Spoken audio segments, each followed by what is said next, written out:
We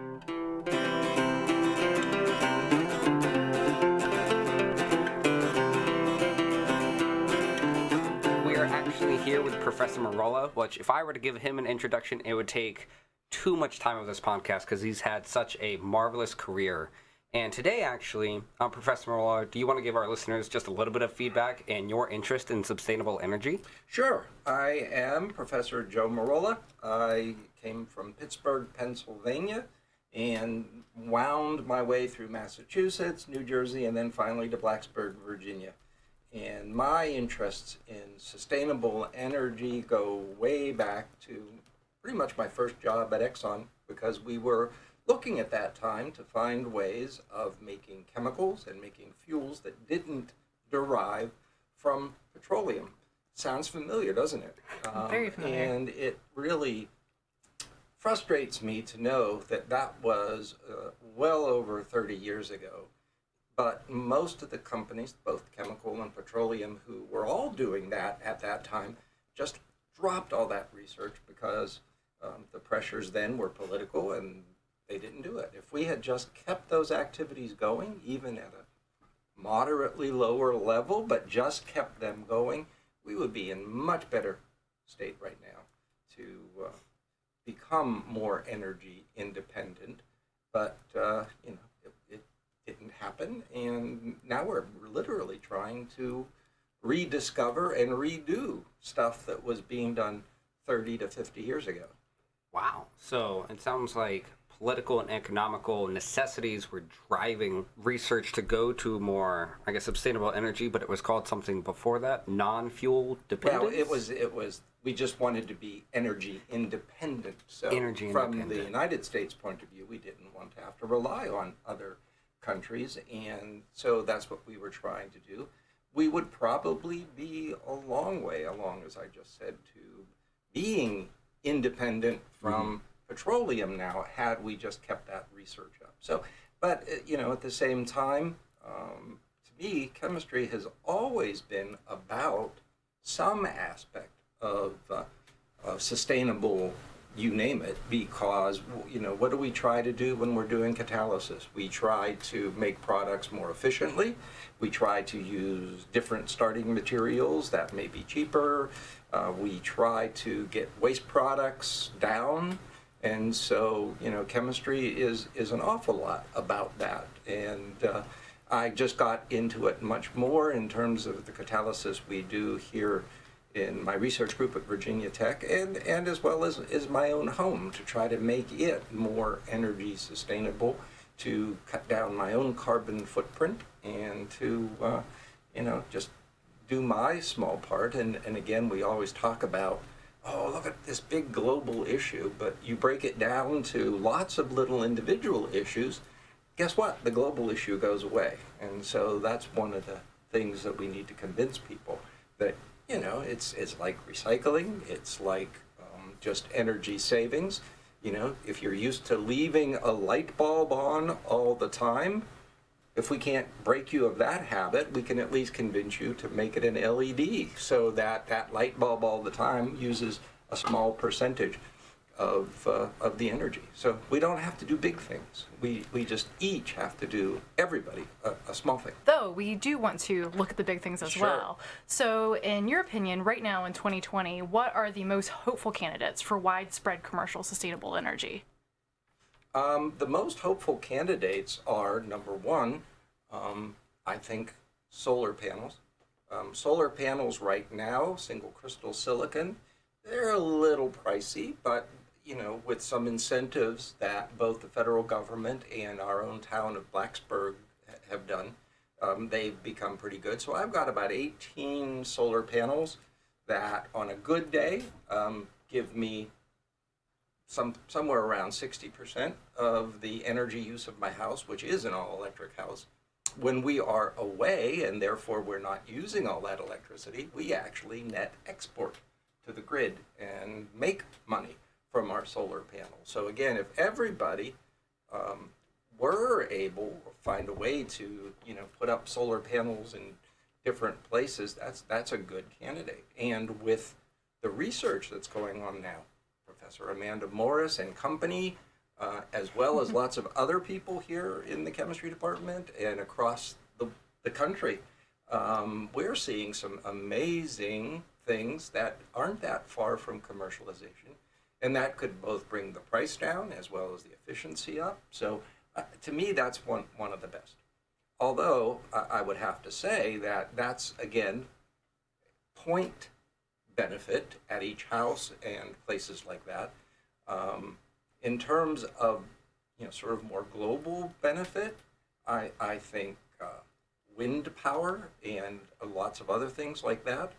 And for people who don't like having them in their neighborhood, people do say that, these big turbines, they make a lot of noise. Well, I've driven by them in California and lots of other places, and they don't seem to bother me.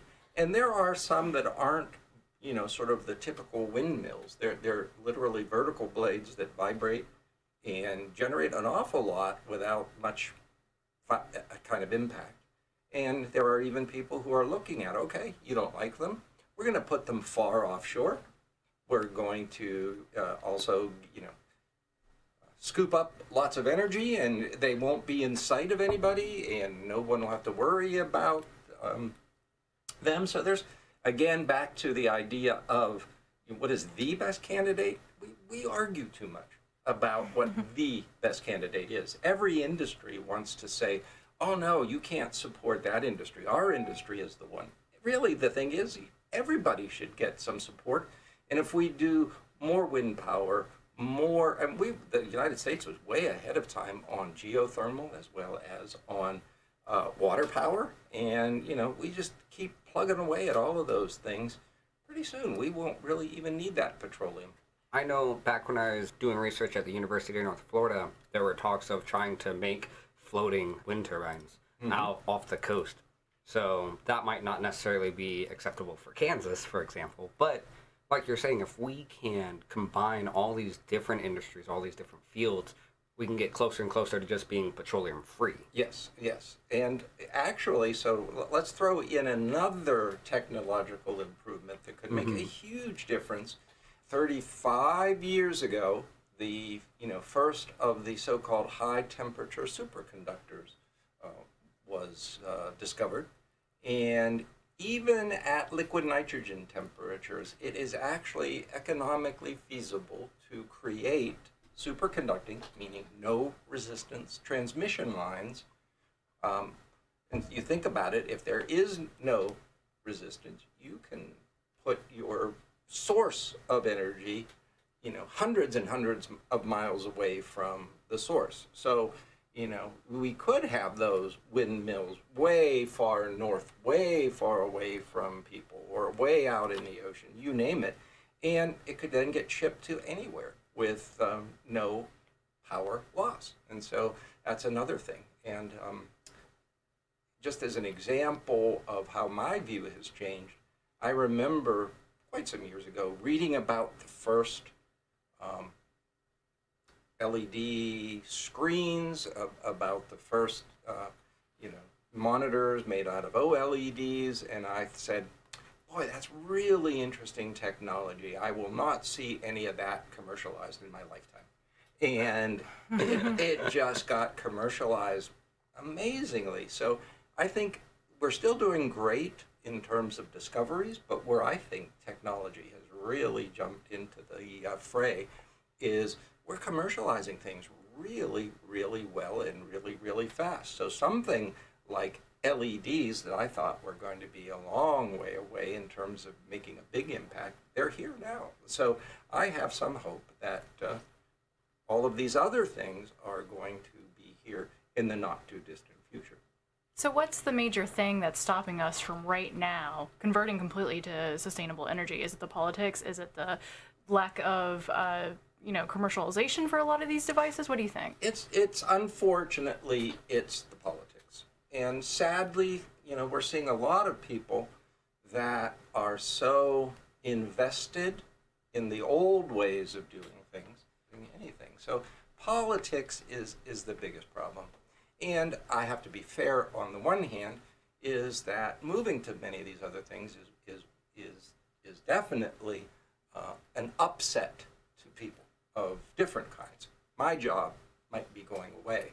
I can't be a part of that new industry. So I can understand that people are upset, but rather than saying we're going to stick with the old, there should be ways of saying, okay, we are going to go and do a revolution here, and that might put you out of a job, but we're going to help you retrain and to get into one of these new fields that, frankly, will pay better and will be kind of a better for everyone around. So, yeah, unfortunately, there's a lot of very powerful people right now who are spending to be against things. And sometimes I think they're just against things because somebody else is for them.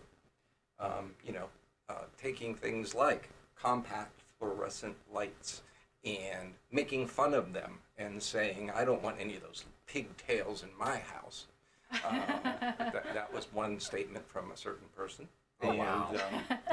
And so now, if that's really their problem, you can buy some really wonderful LEDs that look like normal incandescent light bulbs. So if that's what you care about, there you go. So yeah, in my own personal space, we put up, we had to do something with our siding on the house, so we took that opportunity to do a whole new level of insulation. We put new windows for, again, a whole new level of energy savings. And we put up solar panels, and I'm slowly, every time we get the chance, putting in a new LED light, getting rid of our old fluorescents, putting in LEDs, definitely getting rid of the incandescents, and we staged to compact fluorescents. And now we're looking for good deals on LEDs and putting LEDs in. So yeah, I understand kind of the politics there too, because I'm from West Virginia, so they love coal there. And I think the major problem is, and I'm going to get torn apart the next time I go to West Virginia for saying this, but lack of education. So how do you think that we could educate people to kind of push more towards these greener solutions?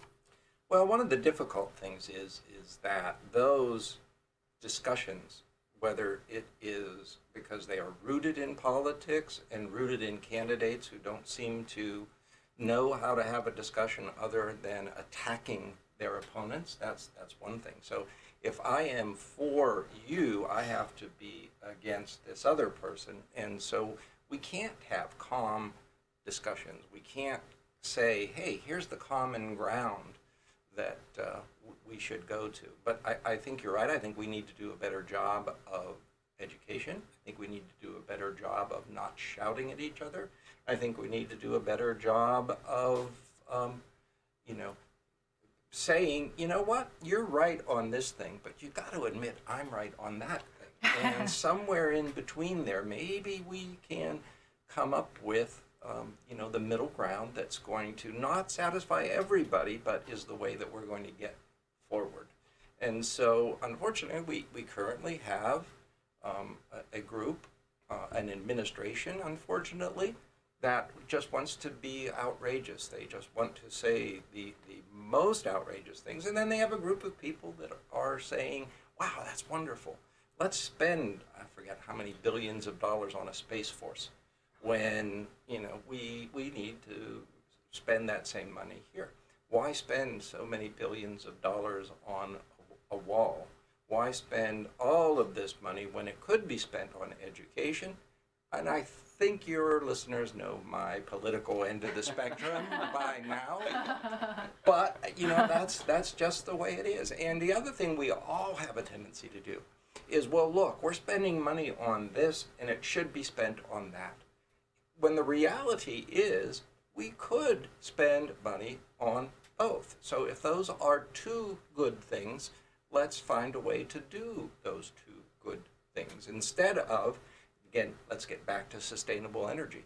Instead of the solar energy fighting with the wind power or the tidal power or you name it, let's say, okay, maybe I'm not going to get $1 billion in funding, but as long as everybody gets like $500 million in funding for their research, then, we're going to be great. And we do need an administration, unlike the current one, who just drastically cut funding for NIH and NSF and other science funding agencies. If you take a look back at history, I was young, but I was alive. We made great strides because we saw that Russia, viewed as an enemy, had gone into space. They had set up satellites. And so we said, we can't ourselves be left far behind. So the amount of money that was put into funding research was what really kicked us off. And by backing away from that, we're really setting ourselves up for a pretty poor future. Absolutely. Being technologically invested in ourselves will allow for us to propel forward. Like you're saying, when we viewed Russia as an enemy, so many good technologies came from that, even just funding fundamental research. For example, the supermarket came from that era. Yes. So, and yeah, lots of ways of doing things.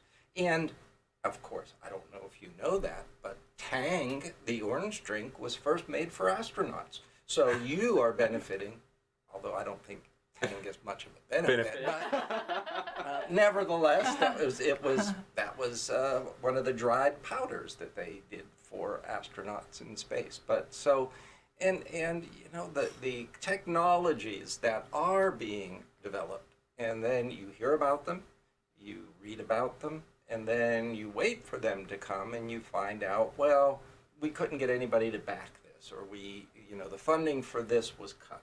And so I know we can't do everything, but we've all recognized that things like safer driving of automobiles and safer everything is really a good part of technology. Our own knowledge base is greatly expanded because, again, back to that, is this ever going to happen in my lifetime? Well, there was a comic strip character called Dick Tracy who had a watch that was a smart device. It let him communicate with his rest of his force and all of that other stuff. And I'm thinking, boy, that would be really cool. Mm-hmm. Well, we got more than that. So we have at our fingertips a lot of stuff. We again, back though, need to let people know that, you have to listen to even the people you don't like. You owe that to yourself. And then you owe it to yourself to make a judgment. Okay, I may not like you, but you know what you just said? That might actually make sense. So maybe I've got to at least consider that. We have too much now saying, I'm not going to even listen to you because I think you're just so way off base. Well, got to listen to everybody. So I actually try to read and listen to as many parts of the political and scientific spectrum that I can. I get great ideas when I go to seminars that are way out of my own field. I could say, look, I'm not going to learn anything from that. Well, I actually do learn things. And so we just need to be open-eared, open-minded, and boy, we'll make some great progress. So going a little bit back to the sustainable energy as well, we already have done a massive amount of damage to our environment. Our CO2 levels are out of control. Not much we can really do to decrease it, but we can at least slow down the rate. So do you think now, if we all did our part to convert to sustainable energy, both on a commercial scale and a residential scale, do you think we could reverse any of the damage we've already done? Is it too late for us? I am typically an optimist, but in this case, I am going to have to say that the best that we can do is mitigate, not reverse. And I'm sorry I've come to that conclusion. I have 2 grandchildren, just had a brand new one a couple of months ago, and I really worry about their futures. What kind of a world are they getting? And that's what I don't understand, is that even if you are a selfish person and you want to make as much money and you don't care about what's going to happen next, you would think you would ask yourself at least, what's going to happen to my kids? What's going to happen to my grandchildren? And so in any event, you take a look at, they've just discovered the hottest temperatures ever in the Antarctic. They are discovering that huge chunks of icebergs are breaking off and melting, again, much more than they anticipated. And so the idea of where sea levels are going to rise is in some respect, unfortunately, already probably not reversible. The actual ocean temperatures are, again, hotter. And even if they aren't hotter, but temperature-wise, they're finding that currents in the oceans are moving faster. So that means more energy in the oceans, and that means more erosion, more coastal flooding, and it's already pretty bad. You take a look now of storms that maybe 20 years ago would have caused significant damage, a hurricane, but now the surge tide and all of those things, hurricanes are packing more power, they are eroding, and the coasts, and actually the sea. So where are we? 2020.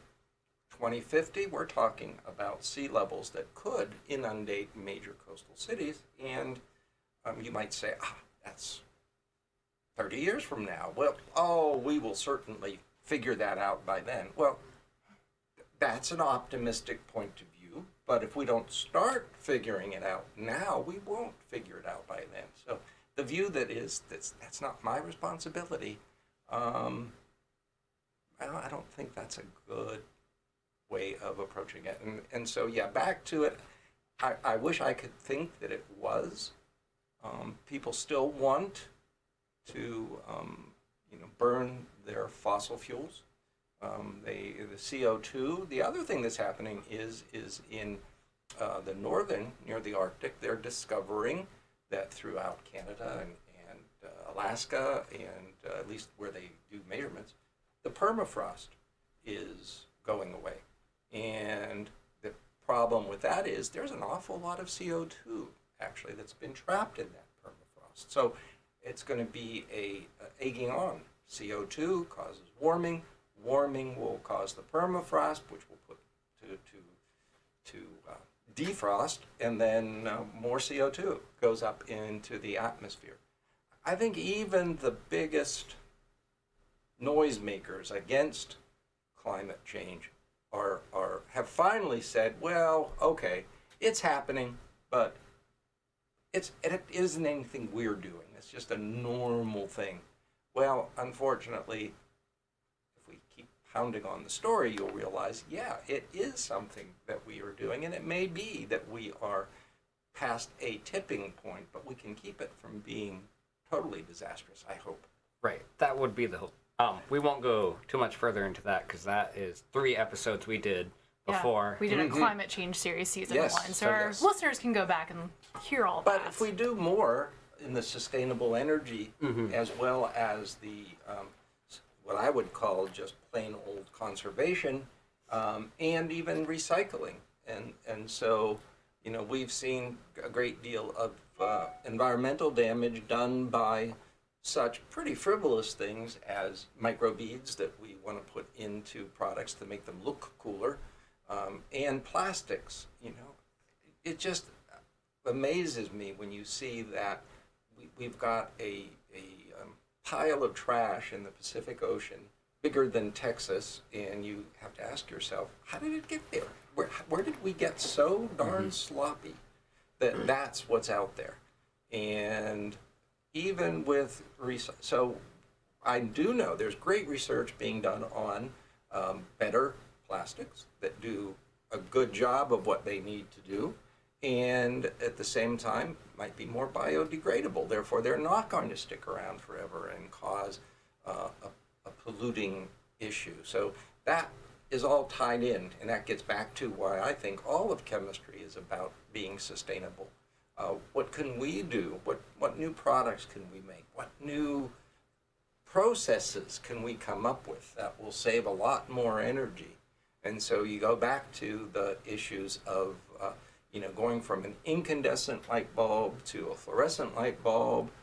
Both are extremely inefficient, but we're talking 99% inefficient versus 97%. Well, that's a 3 times factor, so that was great. Well, now we're even much better, and so hopefully that will mean saving a lot of energy. But again, back to, unfortunately, the politics. You'll see that many electric companies are lobbying their state legislatures, since that's where it's typically controlled, that people who have solar panels need to be charged more. People who put up solar panels, well, we can't handle them, and we shouldn't give them any incentives, and we should be discouraging people from doing this. And so politics, unfortunately, trumps things. And again, when you read that somebody votes this way and they've been getting millions of dollars from a certain industry, you just have to scratch your head and ask yourself,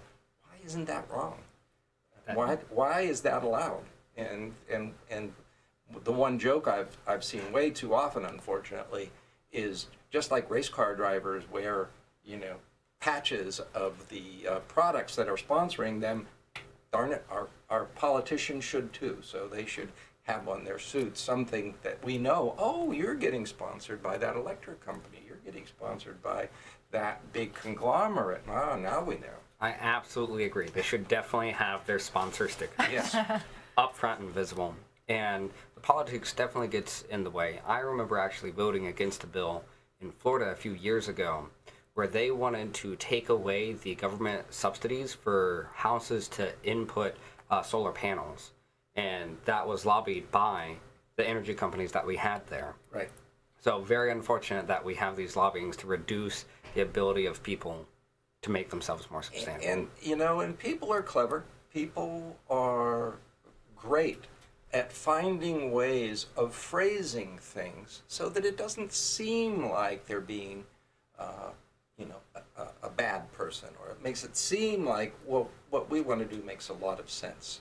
And so that makes it even harder for some people to, scratch through the surface and then get to the point where they really know. So, for example, I know we're far afield on this topic, but as you may know, that the Virginia legislature just approved the Equal Rights Amendment that has been, sitting in limbo for many, many years.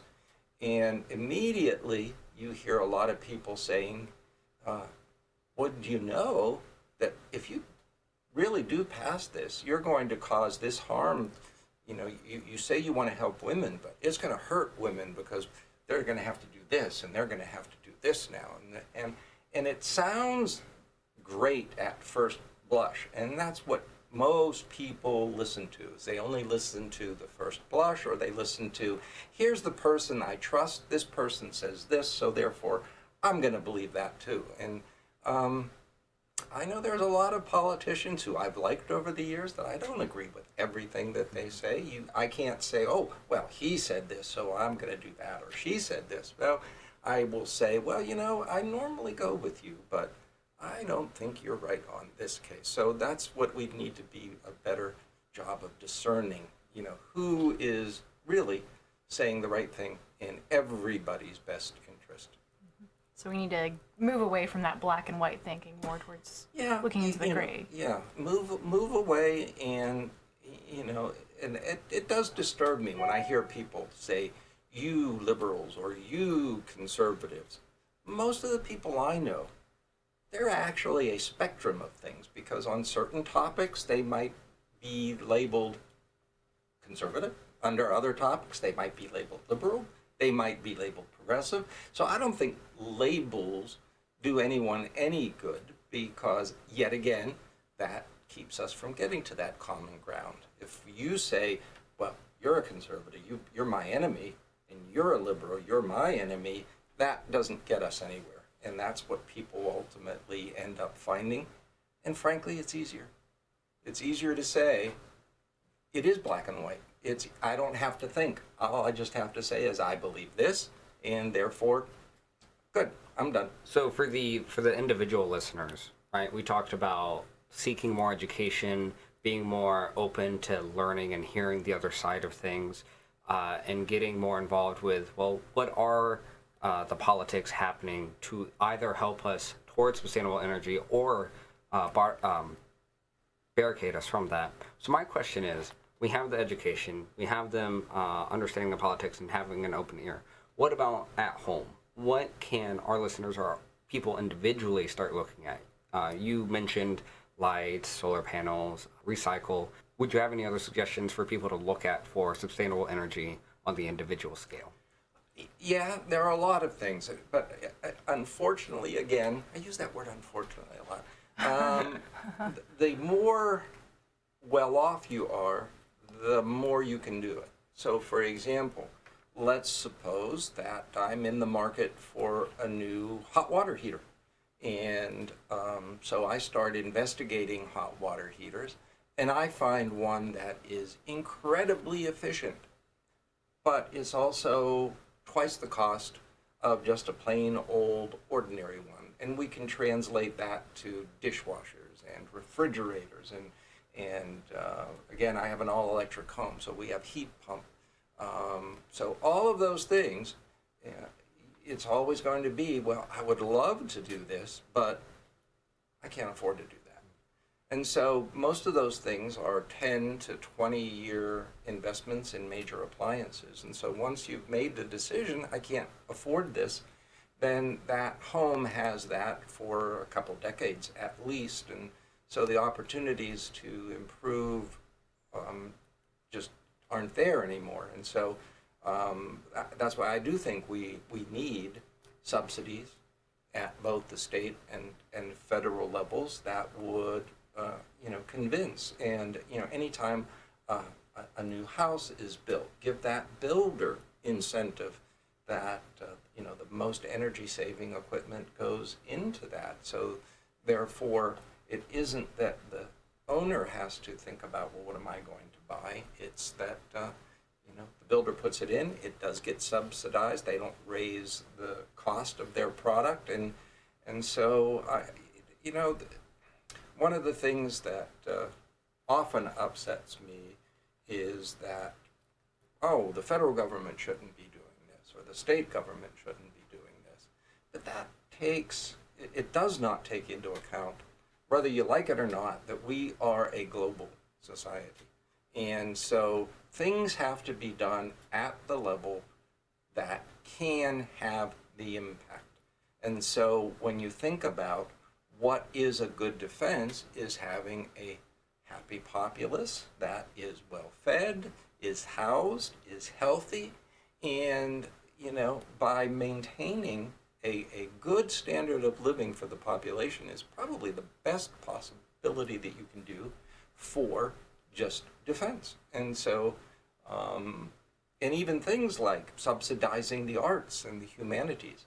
One of the previous heads of the National Endowment for the Arts, and I know a lot of other people have said very similar things, is that we want homeland security. Well, the best security for the homeland is a population that likes its homeland, that wants to protect its homeland. And, we do all of these things, and endowments for the humanities and the arts, they make all of those things worth doing too. So we really need to get away from this, well, you're lazy, if you just worked hard enough, you would be as rich as I am. Well, as they say, a lot of very wealthy people were born on third base and think they've hit a triple. The lack of empathy for people that did not have the great things that they had growing up and did not get handed $1 billion just because they were born into a family, that lack of empathy that they have is also disturbing to me. Mm-hmm. That was actually going to be two of the points that I was going to bring up. Was one, sure, I would love to have a solar panel, but I'm surviving on a graduate student stipend. I can't slap a solar panel on the side of my apartment. And also, we spent a month in Southeast Asia, and so particularly in Vietnam, which is quite a bit poorer than Thailand, we saw a lot of garbage in the streets and garbage in the water. People would burn their trash in the street. The air quality in the large cities like Hanoi was horrendous, but they don't have the money really to have that sustainable energy. So gets to the point where it's like, where is it the individual and where is it on a huge global scale, these large corporations, the governments? what can we really do as one person? Yeah, I mean, you've hit one of the points is that, again, you take a look at governments and you take a look at individuals. And the examples you just raised, you know, those governments spend enormous amounts of money on defense, and most of it is probably not necessary, but nevertheless, they feel they have to. But a lot of those countries also have a lot of money that goes to corruption and not. And so those governments really do need to invest more. I can't remember how many years ago, must have been maybe 15 years ago, I went to the University of Texas at El Paso. And it's a beautiful campus. They've got one of the coolest looking football stadiums because it's built into the side of a mountain. And they use the mountain as a part of the architecture. But stand there and look across the border into Mexico. Exactly what you said, what it even happens there, just right across our own border.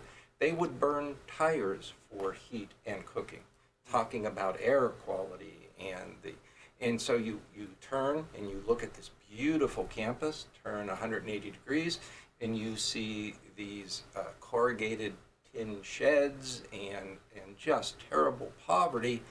And again, the lack of empathy, in my view, that says, well, you can't come to our country. You just stay where you are, and because you're poor, you are just horrible people. And, you know, we got to start just saying, you know, we're all people.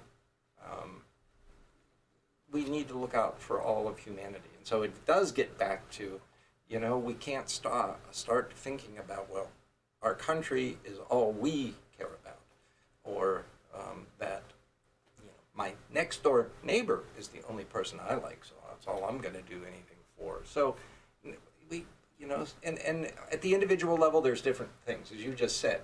As a graduate student, no one, I hope no one expects you to dig down into your pocket, and I know how shallow your pockets are. So, and I'm a woman. I can say, you know, your professors are trying to raise that up some. We keep working on it, but we'll see how much more we can do. But in any event, yeah, some individuals can do a great deal, and you do hear little pinpricks of light from time to time where somebody is, even a young kid does a fundraiser to pay off the lunch debt of all of their classmates, or you hear about somebody who pays tuition for one whole class at his or her alma mater. You hear about somebody who's doing this for the whole population. But again, those are wonderful. There was a previous administration that thought that could take care of all of our needs. The federal government wouldn't have to, but that's just not realistic. The problem is too big, it is too massive, it is too global for different individuals to do, even en masse. So we really do need governmental investments. One thing I did want to ask out of curiosity is, people talk about collecting all these different energies from various sources, solar panels, for example, and questions about, well, storage of that energy. Are we at the level where we need to be to store the energy while we acquire it when the sun is out versus at night? What are your feelings on the energy storage field for sustainable? Well, again, let's talk about the technologies available and what an individual can do versus what a conglomerate can do. So I would think that greatly we are able to store that energy. So on the big level, the conglomerate level, you know, some of the things that aren't that difficult to do is that you use the energy during the day to pump a lot of water up to the top of a tower. And then at night, by releasing that water from the tower, the force of gravity regenerates the electricity by allowing that to go over a generator and turn the generator. And so that's easy technology, and so you can do that. On the individual level, lithium batteries are looking pretty good. They're still not there yet. does seem that, at least for a while, it was that Tesla was going to be building this big factory to mass produce batteries and would bring the cost down. So currently I don't have the option to store my energy because I don't have a reasonably priced storage system. But if that price came down, then maybe, just maybe, I would invest in it. The other thing that they talk about, though, is that you could, depending upon your situation, again, now we're talking about you still need to be pretty well off to do it, is that, electric cars. You charge them while the sun is shining, and then you can use it during a different time. And so ultimately there are lots of individual ways. There are other, but the big global ways are probably the best way.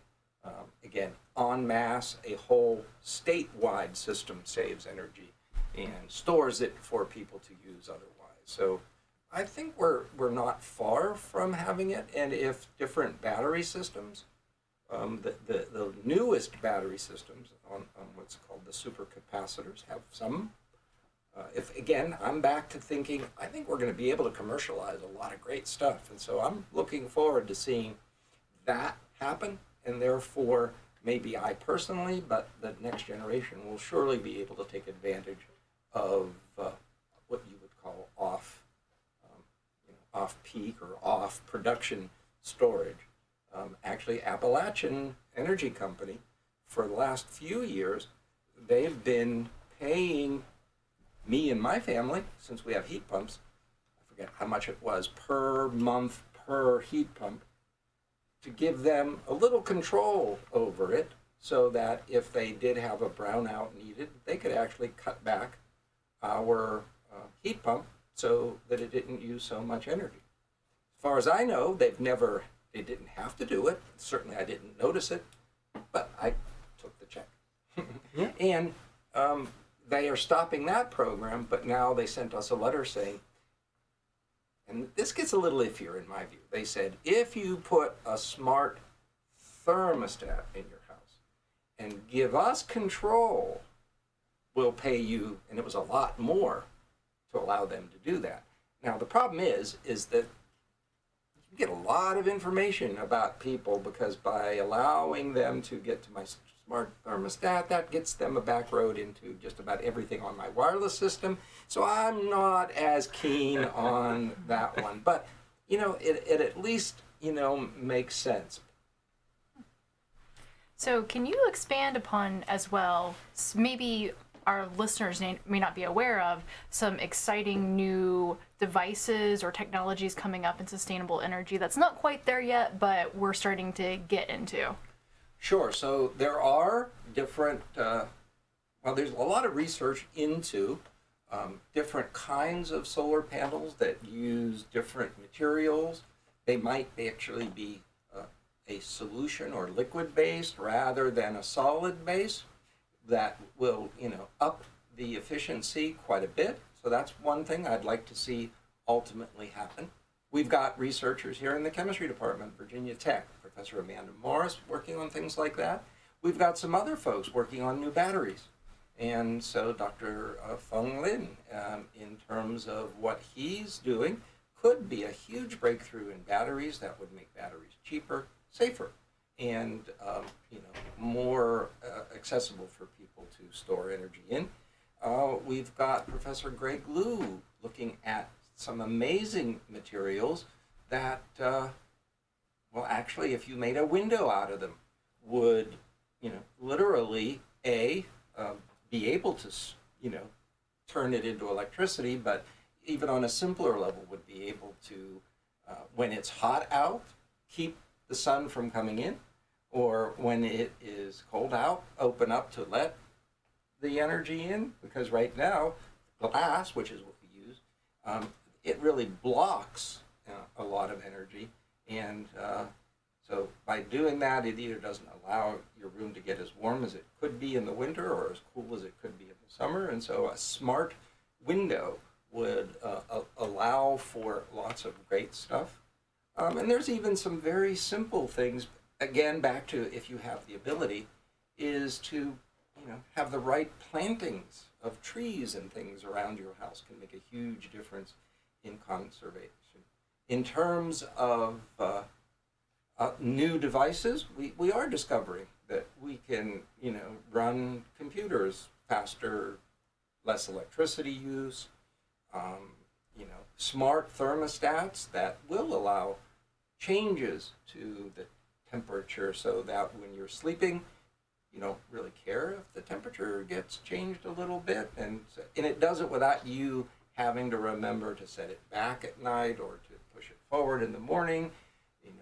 One of the things, especially in the winter, you don't want to have to get up in the morning when it's still cold out and do something manually. So, these ones that will let it go ahead and warm up before you even get out of bed, all those things. So I think the idea that we're looking at a lot of microprocessor controlled everything. There are certainly some scary parts of that, some dangers with that, but that means that the part of the inefficiency that comes from the way we've manually run things, that part could go away. Thermostats is already one example of that, but I think we'll see a lot more. I know in chemistry we're seeing a lot of cool stuff that's happening that allows the chemicals that we need and the products that we need to be made, at much lower temperature, therefore much greater savings, with different types of starting materials, again, with much greater savings. So I think across the board, the research that's being done is really encouraging. So I can't say, wow, here's the next greatest thing, because if I knew that, I would be investing in it, and my crystal ball is as cloudy as ever. So it sounds like if we just invest now in terms of many things, individual investment, if you have the capital for your home to be more sustainable, or on the state level investing in more sustainable energy, and then on the even larger scale putting an effort for that research, we would spend millions of dollars to get that rather than billions of dollars to try to fix the problem decades down the line. That is exactly well said. There used to be a set of TV commercials for preventative maintenance on your car, and it was a mechanic who stood there and talked about this product that you could add to your engine, and he literally said, you can pay me now or you can pay me later. And as you said, you can invest a little now or have to spend a lot to fix the problem later. And as we've already talked about, back to our climate problem, what we need to do now is enormous in terms of if we had just cut back on CO2, several decades ago, we would not have to do all of this now. But again, unfortunately, even going back to the time I was at Exxon, trying to be fuel independent, it still was all about the profit. And so even though some great projects showed lots of potential that you could get away from petroleum, as soon as the price of petroleum dropped and the alternative new thing was going to cost more, then nope, we're not going to do that anymore because it's going to cost more. And so there is a political will that's needed for a lot of things. And so if we want to do this, it can't all be about the profit margin, because the profit margin just goes up and down based on a lot of things. And if that's what stops us from doing the right thing, we're never going to make progress. Awesome. That sounds absolutely amazing. So kind of like a quick recap of what our listeners can walk away with. So starting from even your experience back at Exxon trying to get that fuel independence, now that we've, like you said, lacked that investment initially decades ago, we have to look at trying to invest now before even more damage is done. Let me give you a story that exemplifies exactly what you just said. So when I was at Exxon, they had a big program in lithium batteries. So they were doing a lot of great research. I knew about the research, a lot of cool inorganic chemistry there, since I'm an inorganic chemist, and I had lunch with all of these guys every day. But after not too long, they stopped that research. The interesting thing is that one of the latest Nobel Prize winners, Dr. Stan Whittingham, he was at Exxon. He was a part of that research. We would have had lithium batteries a lot sooner with the savings that they give you, because they're lighter, they're greater rechargeable, they last longer. They have their issues, but if Exxon hadn't stopped that program, with all the money that they could bring to bear in commercial development, we might have had those a lot sooner and therefore enjoyed that benefit a lot sooner. So it is sad to me that once we only worry about the profit margin, we also need to have a political will to do some things that aren't necessarily tied to the profit margin. And so that's what we need to do. Okay, yeah, absolutely. And then, speaking of that, in your words, it's not so much that we can reverse what we've done, but perhaps mitigate it, because we have that positive feedback loop of what's happening to our environment. And again, there is going to be a great deal of damage. And when I say we're not going to be able to reverse it, that's kind of near-term thing. I think over some couple of lifetimes, we have to reverse it. I mean, if all we do is slow it down, then it's still going to continue to get worse. And, this is one of those issues, for your readers, an exponential growth means you start slow and then things get faster and faster and faster, and then it just goes through the roof. And that's what's going to happen.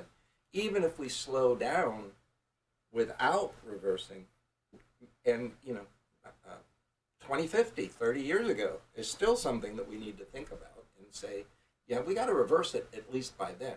Maybe we can't reverse it in the next 10 years or the next 20, but we got to reverse it at some point, or else it does go out of control. And so I'm hoping that we get a global will, both for individuals who can and for countries to help those who can't, to do the small things that in aggregate will be the global solution. That sounds amazing, and getting more into that hopeful aspect that you're talking about. So we get to see these products that over your career you've seen fast commercialization, faster than anticipated, which might be one benefit. And we can look at all these great new technologies that are currently being researched, from supercapacitors to more efficient light bulbs, and that efficiency seems to be one of the names of the game of, if we can increase it by percentages over the time, we eventually can make massive changes, not only on the individual scale, but the state scale and then the global scale. Excellent. I couldn't have said it better. I'm going to quote you on that for my, my next interview. So yeah, I think this has been amazing. I've certainly learned a lot. And Professor Merola, we want to ask, do you want to leave our listeners with anything to think about, or a last summary idea? No, I mean, we've covered it all. And I guess my last idea is that your listeners may come from all different socioeconomic areas. Even though you can't do it all, or you can't do a huge thing, just remember that those little things, if everybody does those little things, it might be even just as simple as don't keep that light on all the time if you're not in the room, or, and those all seem like trivial things, but in aggregate, the next time that it's going to cost you just a little more to buy that more efficient thing, think about it. If you can do it. If you can't, don't feel guilty about it, because you can't. So there's no question about that. But if everybody who can do something little does it, something appropriate to their background does it, then we can make a huge global investment. Sounds great. Yeah. Yeah, sounds great. So if you are interested in learning more about sustainable energy, can they find any kind of references, or can they contact you, or? Absolutely. Okay. I'm in the process of getting my own website updated and working. But in the meantime, people can feel free to email me only with nice comments and questions. That is actually the email address I would use for this purpose is chemprofjoe, CHEMPROF, Joe, Chemistry Professor Joe, @gmail.com. So that should be semi-easy to remember. Okay, and if people can't remember, we'll actually post that on our social media as well. So you could find us on Facebook, Instagram, and Twitter under PRTcast, and you could also email us directly at prtcast@gmail.com. And we've talked about Exxon a lot today. Just wanted to let Exxon know, if they're listening, we are still accepting sponsorships. Yes, we also still have a Patreon, Exxon, Patreon at PRTcast. Awesome. Thank you so much, Professor. We really appreciate it. Thank you for asking.